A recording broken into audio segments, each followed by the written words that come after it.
അസ്സലാമു അലൈക്കും. Welcome back to Visal media. ഞാൻ ഫക്രുദ്ദീൻ ബന്താവൂർ. കോഴിക്കോട് നിന്ന് ഫാത്തിമ എന്ന് പേരുള്ള ഒരു സ്ത്രീ എനിക്ക് വിളിച്ചു.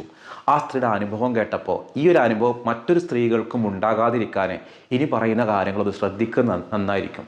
ഇവർ കല്യാണം കഴിഞ്ഞിട്ട് നീണ്ട വർഷങ്ങൾ കഴിഞ്ഞിലും ഫാത്തിമാക്കും കരീമാജിക്കും മക്കളൊന്നും ഉണ്ടായില്ല. കരീമാജി ഗൾഫിൽ നല്ലൊരു ബിസിനസ്സായിരുന്നു.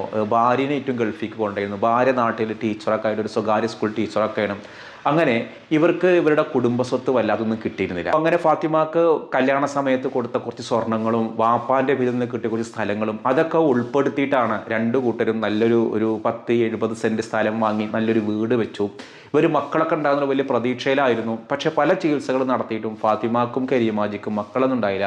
കരീമാജി അവിടെ നിന്ന് ഗൾഫിൽ നിൽക്കുന്ന സമയത്ത് ഹജ്ജിന് പോയിട്ടുണ്ട്. നാട്ടിൽ വന്ന് രണ്ടുപേരും ഒന്നുകൂടെ ഹജ്ജിന് പോകാനുള്ള ശ്രമങ്ങളൊക്കെ ആയിരുന്നു. ഇവരുടെ ഭർത്താവിന് ഉപ്പയോ ഉമ്മയോ ഒന്നുമില്ല. അവരൊക്കെ മരണപ്പെട്ടു പോയി. ഒരു സഹോദരനും സഹോദരിയും ഉണ്ട്. അവരായിട്ടൊന്നും വലിയൊരു കണക്ഷൻ ഇല്ല. ഈ സഹോദരൻ പല കാരണങ്ങളാൽ ഇയാളെ വല്ലാതെ ബുദ്ധിമുട്ടിച്ചിട്ടുണ്ട് എന്നുള്ളതാണ് കരീമാജി പറഞ്ഞിരുന്നത്. സഹോദരിയും അങ്ങനെ അത്യാവശ്യ കാര്യങ്ങളുണ്ടെങ്കിൽ മാത്രമാണ് ആ വീട്ടുകാരുമായിട്ട് ബന്ധം ഉണ്ടായിരുന്നുള്ളൂ. ഇവൾ വളരെ ഹാപ്പി ആയിട്ട് ജീവിക്കായിരുന്നു. അങ്ങനെ ഹാപ്പി ആയിട്ട് ജീവിക്കുമ്പോഴാണ് പൊടുന്നനെ ഗൾഫൊക്കെ മതിയാക്കിയിട്ട് കരീമാജി നാട്ടിലായിട്ട് ചെറിയൊരു സ്റ്റേഷനിൽ കട വീടിനടുത്ത് തന്നെ ഒരു കരീമാജി അറ്റാക്കായിട്ട് മരിച്ചു. കരീമാജി അറ്റാക്കായിട്ട് മരിച്ച സമയത്താണ് ഫാത്തിമാൻ്റെ ലൈഫ് തകർന്നു പോയത്. എന്ന് വെച്ചാൽ ഭർത്താവ് മരണപ്പെട്ടതെന്നുള്ളത് മാത്രമല്ല, ഈ സ്വത്തുക്കൾ മുഴുവനും, അതായത് ഈ ഫാത്തിമയുടെ പേരിൽ ഫാത്തിമയുടെ കല്യാണ സമയത്ത് കൊടുത്ത സ്വർണവും വാപ്പാൻ്റെ വിഹിതം കിട്ടിയ സ്ഥലമൊക്കെ വിറ്റതിൻ്റെ കാശൊക്കെ ഉപയോഗിച്ചിട്ടാണ് ഇവരൊരു 10-70 സെൻറ്റ് സ്ഥലവും വീടും നല്ലൊരു വീടൊക്കെ പണിതത്. പക്ഷെ അന്ന് ഒരു അറിവില്ലായ്മ കൊണ്ടോ എന്തോ ഇത് സ്ഥലം മുഴുവൻ രജിസ്റ്റർ ചെയ്തത്, വീടൊക്കെ രജിസ്റ്റർ ചെയ്തത് ഭർത്താവിൻ്റെ പേരിൽ മാത്രമാണ്. അപ്പോൾ ആധാരത്തിൽ ഈ സ്വത്തിൻ്റെ ഉടമ ആരാണ്? ഭർത്താവാണ്. മരണശേഷം സ്വത്ത് വിഹിതം വെക്കുന്ന ഒരു സാഹചര്യം വന്ന് നോക്കുമ്പോൾ ഇവർ പറയുന്നത് ഈ 25% സ്വത്ത് മാത്രമാണ് ഈ ഭാര്യ ഫാത്തിമാക്ക് നിയമപരമായിട്ട്, ഇസ്ലാമിക നിയമപരമായിട്ട് അവകാശമുള്ളൂ. ബാക്കി 75% ആ സഹോദരനും സഹോദരിക്കും ഉള്ളതാണ്. കാരണം ഈ മരണപ്പെട്ട കരീമാജിക്ക് ഒരു സഹോദരനും സഹോദരിയും മാത്രമേ ഉള്ളൂ. ഇത് ഫാത്തിമാക്ക് തീരെ ഉൾക്കൊള്ളാൻ കഴിഞ്ഞില്ല. ഒന്നാമത് അവർ മരണശേഷം ഈ സഹോദരനും സഹോദരിയും വീട്ടിൽ നിൽക്കാൻ തുടങ്ങി. ആദ്യമൊക്കെ അവർ സമ്മതിച്ചു. കാരണം ഭർത്താവിൻ്റെ ഒരു മരണം, ഒറ്റയ്ക്കുള്ളൊരു ജീവിതം, അവിടെ ഇവരുടെ കുടുംബക്കാരൊക്കെ വന്നിട്ടുണ്ട്. അതോടൊപ്പം തന്നെ ഭർത്താവിൻ്റെ ഇപ്പോൾ നിലവിൽ അവശേഷിക്കുന്ന ഏറ്റവും അടുത്ത കുടുംബക്കാർ ഉമ്മയും ഉപ്പയൊക്കെ മരിച്ചു പോയതാണ്. ഒരു സഹോദരനും സഹോദരിയാണുള്ളത്. അവർ മക്കളൊക്കെ വന്നിട്ടുണ്ട്.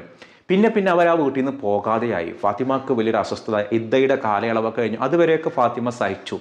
അവർ പോവാത്തതിൻ്റെ കാരണം എന്താണെന്ന് വെച്ചാൽ, ഇസ്ലാമിക നിയമപ്രകാരം ഭർത്താവ് മരണപ്പെടുകയും ഇവർക്ക് മക്കളൊന്നും ഇല്ലെങ്കിൽ ആകെ സ്വത്തിൻ്റെ 4/1 ഭാര്യയ്ക്ക് അവകാശപ്പെട്ടത്. അതായത് ആകെ സ്വത്തിൻ്റെ 25%, ബാക്കി 75% അസബക്കാരെന്നറിയപ്പെടുന്ന രക്തബന്ധുക്കൾക്കാണ്. അതായത് ഭർത്താവിൻ്റെ സഹോദരനും സഹോദരിക്കുമാണ്. ഇതൊരിക്കലും ഫാത്തിമാക്ക് അംഗീകരിക്കാൻ പറ്റുന്നില്ല. കാരണം ഇതെങ്ങനെ ശരിയാവുക? 2 പ്രശ്നങ്ങളാണ്. ഒന്ന്, ഈ സ്വത്ത് മുഴുവനും തൻ്റെ ഭർത്താവും ഞാനും കൂടി അധ്വാനിച്ചുണ്ടാക്കിയതാണ്. കാരണം ഈ സ്ത്രീക്ക് കിട്ടിയ സ്വത്തിൻ്റെയും സ്വർണവും അദ്ദേഹം അധ്വാനിച്ചുണ്ടാക്കിയ കാശും കൂടി വാങ്ങിയിട്ട് അദ്ദേഹത്തിൻ്റെ പേരിൽ മാത്രമാണ് രജിസ്റ്റർ ചെയ്തിരുന്നത്. ഇപ്പോൾ അതിനെങ്ങനെയാണ് തൻ്റെ കുടുംബവുമായിട്ടോ തൻ്റെ ഭർത്താവ് ജീവിച്ചിരിക്കുമ്പോഴോ ഒരു ബന്ധങ്ങളൊന്നും ഇല്ലാത്ത ഈ സഹോദരനും സഹോദരനും അവകാശികളാവുന്നത്? അതും തന്നേക്കാൾ കൂടുതൽ ഇരട്ടിയാണ് സഹോദരന് കിട്ടുന്നത്. അപ്പോൾ അവർക്ക് എൻ്റെ സ്വത്തിൻ്റെ ഒരു അവകാശം എങ്ങനെ പോകുന്നത്? ഇസ്ലാമിൽ നീതിയാണോ എന്നുള്ളതാണ് അവരുടെ പ്രശ്നം ഉണ്ടായിരുന്നത്. ഒന്നാമതായിട്ട് ഈ വീഡിയോ കാണുന്ന ആൾ ശ്രദ്ധിക്കുക. നിങ്ങളൊരു വീടും പറമ്പും എടുക്കുകയാണെങ്കിൽ ഭർത്താവിൻ്റെയും ഭാര്യയുടെയും പേരിലാവുക. നാളെ ഈ ഫാത്തിമാക്കുണ്ടായ ഒരു അനുഭവം ഉണ്ടാകരുത്. എന്തെങ്കിലും സംഭവിച്ചു കഴിഞ്ഞാൽ നിങ്ങൾക്ക് കല്യാണ സമയത്ത് കിട്ടിയ സ്വർണം അല്ലെങ്കിൽ വാപ്പാൻ്റെ ഉമ്മാൻ്റെ നിന്ന് കിട്ടിയ വല്ല തുകയൊക്കെ ഉപയോഗിച്ചിട്ട് നിങ്ങളൊരു വീടും പറമ്പൊക്കെ എടുത്തു കഴിഞ്ഞിട്ട് ഒരാളുടെ പേരിൽ മാത്രമാണ് എന്നുണ്ടെങ്കിൽ, ഇതുപോലെ ഒരു സാഹചര്യം വന്നു കഴിഞ്ഞാൽ ആരും നിങ്ങളുടെ കൂടെ ഉണ്ടാവില്ല. ഫാത്തിമ ഇതൊരുപാട് ഉസ്താദുമാരടുത്ത് പോയി പള്ളി കമ്മിറ്റിയിൽ ചെന്നപ്പോൾ പറഞ്ഞത്, ഇതിപ്പോൾ ഇസ്ലാമിക നിയമപ്രകാരം ഇങ്ങനെയാണല്ലോ ചെയ്യുക, വേറെ മാർഗങ്ങളൊന്നും ഇല്ലല്ലോ.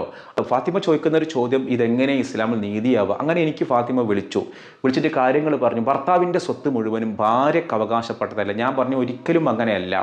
ഭർത്താവിൻ്റെ സ്വത്ത് മുഴുവനും ഭാര്യയ്ക്ക് അവകാശപ്പെട്ടതാണെങ്കിൽ, ഭാര്യയുടെ സ്വത്ത് മുഴുവനും ഭർത്താവിന് അവകാശപ്പെട്ടതാണെങ്കിൽ, ഞാൻ എൻ്റെ ഒരു അനുഭവം ഞാൻ പറയാം. ഇതുപോലൊരു വാപ്പയും ഉമ്മയും ഒരു മകനും, അവർക്കാകെ ഒരു മകനെ ഉണ്ടായിരുന്നുള്ളൂ. വാപ്പയും ഉമ്മയും കൂടി ജീവിക്കാൻ വലിയ സമ്പന്നരൊന്നുമല്ല. അങ്ങനെ ഇവൻ പ്രണയിച്ചിട്ടാണ് വിവാഹം കഴിച്ചത്. ആദ്യം ഈ വാപ്പാക്കും ഉമ്മക്കൊക്കെ വലിയ വലിയ എതിർപ്പുണ്ടായിരുന്നു. പക്ഷേ മകൻ്റെ വാശിക്ക് മുൻപിൽ നിന്ന് ആ ഉമ്മയും വാപ്പയും തന്നെ ഇടപെട്ട് കല്യാണം കഴിപ്പിച്ചു കൊടുത്തു. അങ്ങനെ കല്യാണത്തിന് ശേഷം ഇയാൾ ഗൾഫിൽ പോയിട്ട് ആ ഒരു വീടും പുരയിടും അതൊരു ഗൾഫിൽ കമ്പനിയിലായിരുന്നു ജോലി. ആ ജോലി കഴിഞ്ഞതിനിടയിൽ അവിടെ നിന്ന് അദ്ദേഹം അറ്റാക്കായിട്ട് മരിച്ചപ്പോൾ ആ കമ്പനിയിൽ നിന്ന് ഒരു ഇൻഷുറൻസ് തുക, വളരെ വലിയ നഷ്ടപരിഹാര തുക കിട്ടിയിരുന്നു. അത് മുഴുവനും കിട്ടിയത് ഈ ഭാര്യക്കാണ്. അങ്ങനെ ഭാര്യയ്ക്ക് കിട്ടി, ഭാര്യയ്ക്ക് നല്ലൊരു തുക കിട്ടി.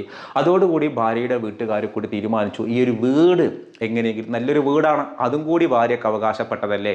ആ രീതിയിലായ ചർച്ചകൾ പരമാവധി ആ ഉമ്മാനും ഉപ്പാനും ബുദ്ധിമുട്ടിച്ചിട്ട് ഉമ്മാനും ഉപ്പാനും എങ്ങനെയെങ്കിലും ആ വീട്ടിൽ നിന്ന് ഒഴിവാക്കുക, ആ വീട് അവർക്ക് സ്വന്തമാക്കുക. ഇതായിരുന്നു ഭാര്യയുടെ താല്പര്യം. കാരണം ഭാര്യയുടെ വീട്ടുകാരുടെ സമ്മർദ്ദത്തിന് വഴങ്ങിയിട്ടാണ് ഈ ഒരു മരുമകൾ ഈ കടുങ്കൈ ചെയ്തത്. ആ വാപ്പാക്കും ഉമ്മാക്കും ആ വീട്ടിൽ നിൽക്കാൻ പോലും പറ്റാത്തൊരവസ്ഥയായി. കാരണം ആ ഒരു വീടുണ്ടാക്കിയത് ആ മകനല്ല, ആ വാപ്പയുടെ അധ്വാനാണ്. പക്ഷെ അവരെന്ത് ചെയ്തിരുന്നു, ആകെ ഒരു മകനല്ലേ എന്ന് കരുതിയിട്ട് സ്വത്തുക്കൾ മുഴുവനും മകൻ്റെ പേരിൽ എഴുതി വെച്ചിരുന്നു. ഇപ്പോൾ നിയമപരമായിട്ട് ആ സ്വത്തിൻ്റെ അവകാശി ആരായി? മകനായി. മകൻ്റെ മരണശേഷം ഈ സ്വത്ത് കിട്ടുന്നത് മുഴുവൻ ഭാര്യക്കാണ് എന്നുള്ളതാണ് ഈ ഭാര്യ ന്യായീകരിച്ചത്. പക്ഷേ ഇസ്ലാമിക നിയമപ്രകാരം ഈ മകൻ്റെ സ്വത്ത് മുഴുവനും ഭാര്യയ്ക്ക് കിട്ടുമോ? വാപ്പയും ഉമ്മയും മക്കളും, അവർക്ക് മക്കളില്ലാത്ത സ്ഥിതിക്ക് ആ സ്വത്തിന് അവകാശി ആരുണ്ട്? വാപ്പയും ഉമ്മയും കൂടിയുണ്ട്. ആ വീട്ടിൽ നിന്ന്, ആ ഒരു മരുമകളുടെ പീഡനത്തിൽ നിന്ന് ആ വാപ്പാക്കും ഉമ്മാക്കും രക്ഷ കിട്ടിയത് ഇസ്ലാമിൻ്റെ നിയമമാണ്. അപ്പോൾ ഇസ്ലാമിലൊരു സ്വത്തിൻ്റെ ഒരു നിയമം വെച്ചപ്പോൾ പല പരിഗണനകളും, ഒരുപാട് പരിഗണനകൾ വെച്ചിട്ടാണ് നിയമങ്ങൾ വെച്ചിട്ടുള്ളത്. ഒരിക്കലും സ്ത്രീവിരുദ്ധമായിട്ടുള്ള ഒരു സ്വത്ത് വിഹിതമല്ല ഇസ്ലാമിൽ കൊടുത്തിട്ടുള്ളത്. നിയമപരമായിട്ട് ആ ഒരു വിഷയത്തിൽ, ഈ ഫാത്തിമാൻ്റെ വിഷയത്തിൽ ഒരു യഥാർത്ഥ പണ്ഡിതൻ പിന്നീട് അവർക്ക് പരിഹാരം കൊടുത്തു. എന്താണ് ആ പരിഹാരം? ആ സ്വത്തിൻ്റെ ഒരവകാശവും ആർക്കില്ല, ആ സഹോദരനോ സഹോദരിക്കോ ഇല്ല. കാരണം അതവരെ രണ്ടുപേരുടെ അധ്വാനാണ്. നിങ്ങൾ നല്ല കാലത്ത് അവരോട് പരിഗണന കാണിക്കാത്തവരാണ്. അവരുടെ അധ്വാനം രേഖയിലില്ല എന്നേ ഉള്ളൂ. ആ പെണ്ണിന് അതിൻ്റെ ഉപ്പ കൊടുത്ത സ്ഥലം വിറ്റ കാശുണ്ട്, അവരുടെ സ്വർണത്തിൻ്റെ കാശുണ്ട്, അവർ ജോലി ചെയ്ത കാശുണ്ട്, ആ ഭർത്താവിൻ്റെ കാശുണ്ട്. നിങ്ങൾ ഇസ്ലാമിൻ്റെ മഹത്വമാണ് ആഗ്രഹിക്കുന്നതെങ്കിൽ നിങ്ങൾ അവരുടെ ആ സ്വത്ത് വാങ്ങരുത് എന്നുള്ളത് ആ ഒരു സഹോദരനെയും സഹോദരിയെയും പറഞ്ഞ് മനസ്സിലാക്കി കൊടുത്തു. അവർ ദുഷ്ടന്മാരൊന്നുമല്ല. അവരോട് എല്ലാവരും കൂടി പറഞ്ഞു കൊടുത്തു, ഇങ്ങനെ സ്വത്തിൻ്റെ 25% നിങ്ങൾക്കുള്ളതല്ലേ, നിങ്ങൾ മേടിച്ചോ. ആ മേടിച്ചോ എന്ന് പറഞ്ഞിട്ട് ആ പാവം പെണ്ണിനെ വീട്ടിൽ നിന്ന് അടിച്ചിറക്കലാണോ ഇസ്ലാമിൻ്റെ നിയമം? ഒരിക്കലുമല്ല. അത് ഇസ്ലാമിൻ്റെ നിയമങ്ങളെ ദുർവ്യാഖ്യാനം ചെയ്യാൻ. വിധവകൾക്ക് ഒരു ജീവിതം കൊടുത്തത് ആരാണ്? ശരിക്കും ആധുനിക കാലത്ത് നോക്കിക്കഴിഞ്ഞാൽ ഇസ്ലാം മതത്തിൻ്റെ നിയമങ്ങളാണ്. സ്ത്രീകൾക്ക് നിയമപരമായ സ്വത്തവകാശം കൊടുത്തത് ആരാണ്? ഇസ്ലാമിക നിയമമാണ്. പക്ഷേ പലപ്പോഴും ഈ നിയമത്തിനെ മുന്നിൽ നിർത്തിക്കൊണ്ട് അക്ഷരങ്ങൾ മാത്രം വ്യാഖ്യാനിച്ചിട്ട് പലപ്പോഴും ഒരു സ്ത്രീവിരുദ്ധമായിട്ട് മാറാറുണ്ട് എന്നുള്ളതും യാഥാർത്ഥ്യമാണ്. അപ്പോൾ നിയമം ഇസ്ലാമിൽ വെച്ചത് കോമൺ ആയിട്ട് ചില സന്ദർഭങ്ങളിൽ എല്ലാവരെയും കൂടി പരിഗണിക്കാനാണ്. എന്നാലും ഫാത്തിമയുടെ ഇഷ്യൂവിൽ ഏറ്റവും വലിയ ഒരു എന്താ പറയുക സന്തോഷമുണ്ടായെന്ന് വെച്ചാൽ, അറിയാവുന്ന നല്ലൊരു പണ്ഡിതൻ കൃത്യമായിട്ട് അവരെ വ്യാഖ്യാനിച്ചു കൊടുത്തു. ഒരു നിയമങ്ങളെ ഉള്ളൂ എന്നുണ്ടെങ്കിലും അവരുടെ സാഹചര്യം അനുസരിച്ച് വ്യാഖ്യാനിക്കാൻ കഴിയുന്ന കഴിവുള്ള, അതിനർഹതയുള്ള പണ്ഡിതന്മാരുണ്ടോ? ഇസ്ലാമിൽ എല്ലാ പ്രശ്നത്തിനും പരിഹാരമുണ്ട്. പണ്ട് ഇമാം മാലിക് റളിയല്ലാഹുവിൻ്റെ മുൻപിൽ ഒരാൾ വന്നു. അയാൾ വന്നൊരു ഭരണാധികാരിയാണ്, മൻസൂർ എന്നൊരു ഭരണാധികാരി. അയാൾ പറഞ്ഞത്, ഞാൻ റമദാനിൽ ഭാര്യയുമായിട്ട് സെക്സിൽ ഏർപ്പെട്ടു, എനിക്ക് എന്ത് പ്രായശ്ചിത്തമാണുള്ളത്? ഉടൻ തന്നെ മൻസൂർ എന്ന ഭരണാധികാരി പറഞ്ഞു കൊടുത്തത്, നിങ്ങൾ തുടർച്ചയായിട്ട് നോമ്പ് നോൽക്കണം എന്നുള്ളതാണ് പറഞ്ഞു കൊടുത്തത്.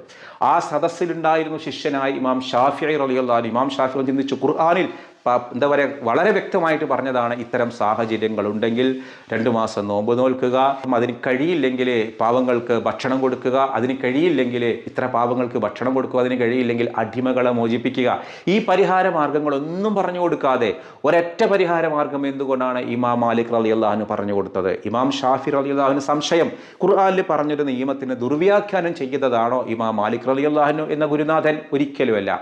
ആ ഒരു മൻസൂർ എന്ന ഭരണാധികാരി പിരിഞ്ഞു പോയപ്പോൾ ഇമാം ഷാഫി റളിയല്ലാഹു സംശയം ചോദിച്ചു.